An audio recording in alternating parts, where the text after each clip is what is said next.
येडियुरप्पा जो किए थे वो अलग मामला है। इंडस्ट्रियल टाउन में कई हजार करोड़ का घपला किए, मेरा 100-200 करोड़ रुपए का 1500 करोड़ की दौलत को फोर्जरी साइन करके दूसरों को बेचा, ऐसा काम नहीं है।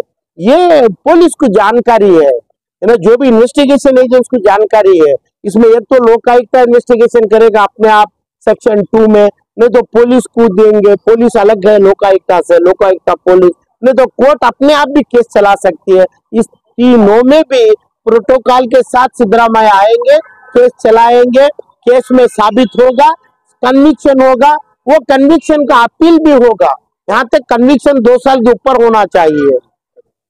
ऑनरेबल हाईकोर्ट ने जो फैसला है, कल अभी कर्नाटक के मिनिस्टर लेके supreme court, honourable supreme court को जा रहे हैं, वो गलत बोल रहा हूं मैं, क्योंकि पहले दिन से ही बोला ना रेस्पेक्टेड चीफ मिनिस्टर सिद्धरामैया जी को अरेस्ट कर सकते हैं, ना उन्होंने रिजाइन देना है, ना उन्होंने गलत किए। गलती तो सिद्धरामैया की नहीं हो गया, इसमें रुश्वतखोर नहीं है सिद्धरामैया। हम पहले दिन कोर्ट में भी इस एक्सेलेंसी गवर्नर के पास भी हमें प्रेजेंट हुए थे। अब वो चीज के बाद इन लोगों को गलत राय पेश किया गया। हिंदुस्तान के ऐसे कई मसले नहीं है जो काम इंक्वायरी के ऊपर इनको रिजाइन करवा दे। इंक्वायरी का मतलब क्या भी इंक्वायरी हो सकती है, तो इनका रेसिग्नेशन क्यों पूछता है आगे वाला? कहां पे कुमारस्वामी कितने बार रिजाइन किया? आज अमित शाह मोदी ने को पता नहीं क्या एफआईआर चला, कितने बार कई में थे, कैसे इनको इंडस्ट्रीज मिनिस्टर बनाए। तो अभी आज के बाद इंक्वायरी होगी, इन्वेस्टिगेशन होगा, यहाँ तक सुप्रीम कोर्ट को जाने की जरूरत नहीं। सिद्धरामैया जी के अड़ोस पड़ोस और जितने मंत्री लोग हैं, जितने लीगल एडवाइजर्स हैं, जितने लोग इनके साथ हैं, पूरे गंदे हरकत करते हैं। गंदे कामों में सिद्धरामैया को फंसाने के लिए काम किया जा रहा है। यानी ये एफआईआर भी हो गया तो एफआईआर का मतलब जो है इन्वेस्टिगेशन होगा। इन्वेस्टिगेशन में 2008 का जो भी सिविल मैटर है 2024 में हो नहीं सकता है। और कहां भी सीएम सिद्धरामैया का या डीवाईसीएम का या एमएलए अपोजिशन लीडरों का अब एज ए सीएम सिग्नेचर नहीं है, तो इसमें एफआईआर हो सकता है, अरेस्ट नहीं हो सकता है। अरेस्ट का मतलब जरूरी नहीं है अरेस्ट को, पूरा पेपर तो कोर्ट में हवाले किए हैं सिद्धरामैया, अरेस्ट नहीं हो सकता है। उन्होंने अपना कुर्सी छोड़ने की जरूरत नहीं है। कुर्सी बड़ी डिमांड कर रहे हैं, अगर सिद्धरामैया अपने वकार को बातें रखना चाहते हैं तो उन्हें जल्द से जल्द रिजाइन करना होगा, अपनी कुर्सी को खाली करना होगा। ये मामला आलम पाशा से आया करके ही, आलम पाशा भी सिद्धरामैया के लिए कोर्ट पे गया था परसों। वजह क्या, जब सिद्धरामैया जब अपोजिशन लीडर थे, मेरा केस जब चला सुप्रीम कोर्ट हाई कोर्ट में आया था, तब इन्होंने असेंबली में बात करके उनको उतारे, वहां उसके बाद बम्बई आया, ये बदला निकाल रहे हैं उन्होंने। तो येडियुरप्पा का मसला अलग है, येडियुरप्पा की चोरी अलग है, येडियुरप्पा की डिनोटिफिकेशन और दौलत अलग है। इनका जो पर्सनल जो मामला है, उनकी बीवी से हो या इनके साले से हो, वो अक्यूज क्राइम में नहीं आता है, पीसी एक्ट में नहीं आता है। यानी जो भी आएगा तो फेस करना है, as a chief minister of Karnataka ही फेस करना है, रिजाइन करके नहीं करना है। रिजाइन करने की जरूरी नहीं है, जो जितना भी बोला जा रहा है बेवकूफी है। और लोगों इनके साथ जो है, यहाँ तक कांग्रेस के लोग इनके साथ जो जमे हुए हैं, कांग्रेस के मिनिस्टर इनके साथ जो जमे हुए हैं, इंक्लूडिंग होम मिनिस्टर परमेश्वर राव रहने दो और फला रहने दो, और ये लोग इनको उकसा रहे हैं। क्या सिद्धरामैया को बड़ी मुश्किल का सामना करना पड़ेगा सर? कुछ नहीं है, सिंपल मैटर है। एफआईआर डालते 10 एफआईआर डालने दो, 25 एफआईआर डालने दो, कन्विक्शन होना है, कन्विक्शन के बाद होना। एफआईआर में क्या इंक्वायरी होती है, इंक्वायरी में जो निकलता है उसके बाद कोर्ट में केस पड़ेगा, केस चलेगा। कितने लोगों का नहीं है, कितने लोग यहाँ तक जब जेल में जाते हैं, जेल में हुकूमत एज ए चीफ मिनिस्टर नहीं करना, वैसा भी कानून नहीं है। कोर्ट के परमिशन से सीएम का कुर्सी भी जेल के अंदर भी निभा सकते हैं, इन्होंने रेसिग्नेशन देने की जरूरी नहीं है। कांग्रेस के ही लोग इनके साथ जम के इनकी चेयर सिद्धरामैया से उतारने की पूरी कोशिश कर रहे हैं। सर आप भी जो है पिछले सालों में जब येडियुरप्पा चीफ मिनिस्टर थे, आपके केस में जो है येडियुरप्पा चीफ मिनिस्टर से उतरे थे, तो लोगों का कहना है कि जिस तरह येडियुरप्पा उतरे हैं उसी तरह से सिद्धरामैया नहीं, उनको उतारने सिद्धरामैया का भी हाथ था। सिद्धरामैया बोले उस टाइम का मामला, वो जो उसका जो मैग्नीट्यूड है जो किए थे इन लोग सिद्धरामैया येडियुरप्पा जो किए थे वो अलग मामला है। इंडस्ट्रियल टाउन में कई हजार करोड़ का गफला किए, मेरा ही 100-200 करोड़ रुपए का और भी ज्यादा 5,000 करोड़ का 1,500 करोड़ की दौलत को फोर्जरी साइन करके दूसरों को बेचा। ऐसा काम नहीं है। ये पुलिस को जानकारी है ना, जो भी इन्वेस्टिगेशन एजेंट्स को जानकारी है। इसमें एक तो लोकायुक्त इन्वेस्टिगेशन करेगा अपने आप सेक्शन 2 में, नहीं तो पुलिस को देंगे। पुलिस अलग है लोकायुक्ता से, लोकायुक्ता पुलिस, नहीं तो कोर्ट अपने आप भी केस चला सकती है। इस तीनों में भी प्रोटोकॉल के साथ सिद्धरामैया आएंगे, केस चलाएंगे, केस में साबित होगा, कन्विक्शन होगा, वो कन्विक्शन का अपील भी होगा। यहाँ तक कन्विक्शन 2 साल के ऊपर होना चाहिए। कन्विक्शन का अपील भी है सुप्रीम कोर्ट में, उसके बाद उन्हें सोचना पड़ेगा। अभी ना इन्हों सुप्रीम कोर्ट को जाने की राय आलम पाशा की है।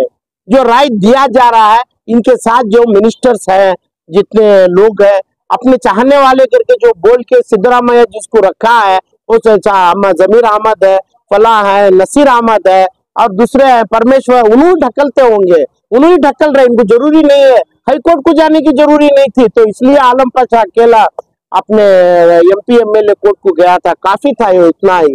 ये लोग इनको निकालने का बहुत बड़ी साजिश कर रहे हैं। सुप्रीम कोर्ट से क्या सिद्धरामैया को राहत मिलेगी? नहीं मिलेगी, नहीं मिल। राहत का मतलब क्या? इन्वेस्टिगेशन करना है नहीं करना है, अरेस्ट करना है, जुलूम कर दिया सिद्धरामैया, वो केस नहीं है।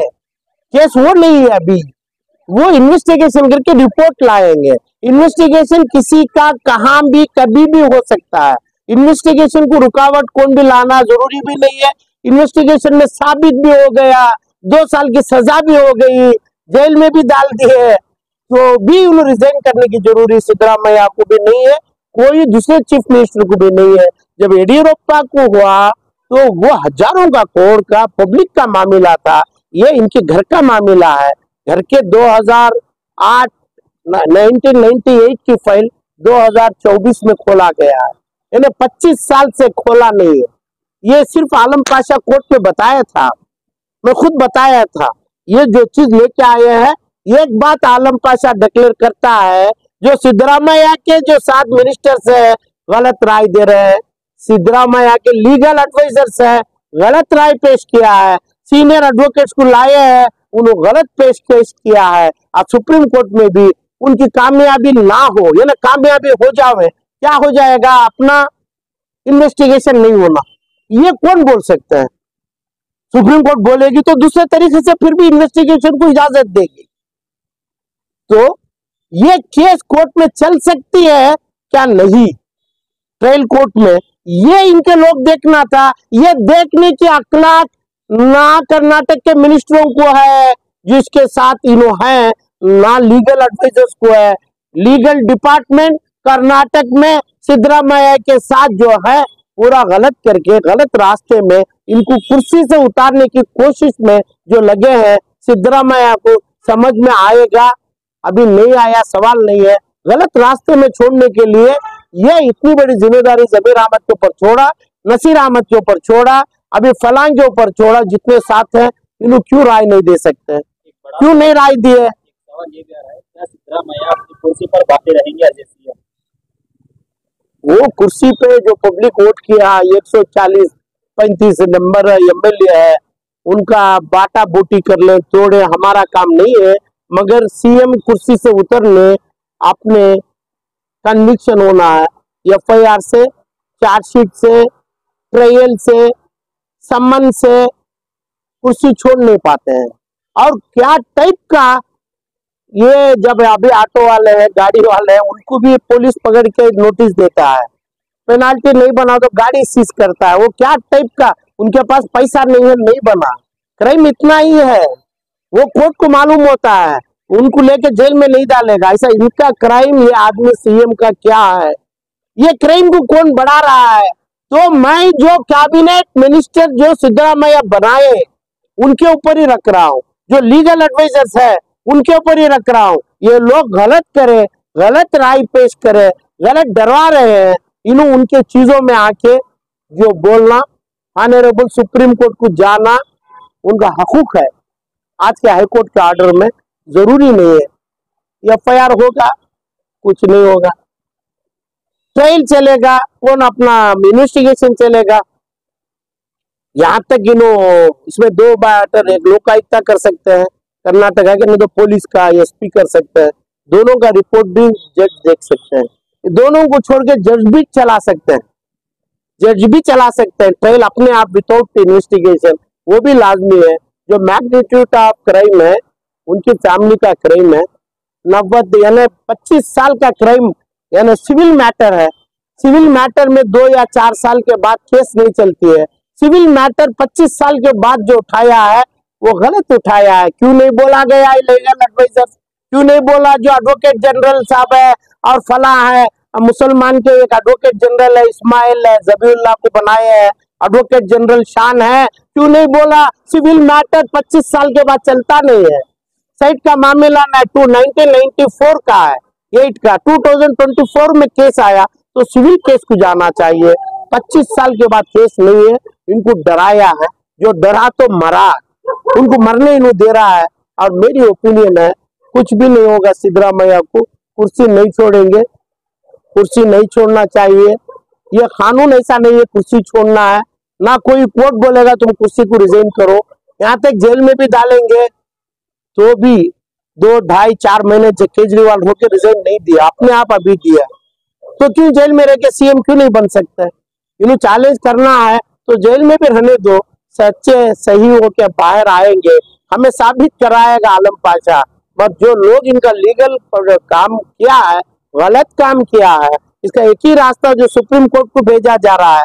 सुप्रीम कोर्ट से जितने लोग सीनियर एडवोकेट है उनका तो जान देखा है, वहां जाना भी बेबुनियाद नहीं है, उनका राइट्स के तहत जाते हैं।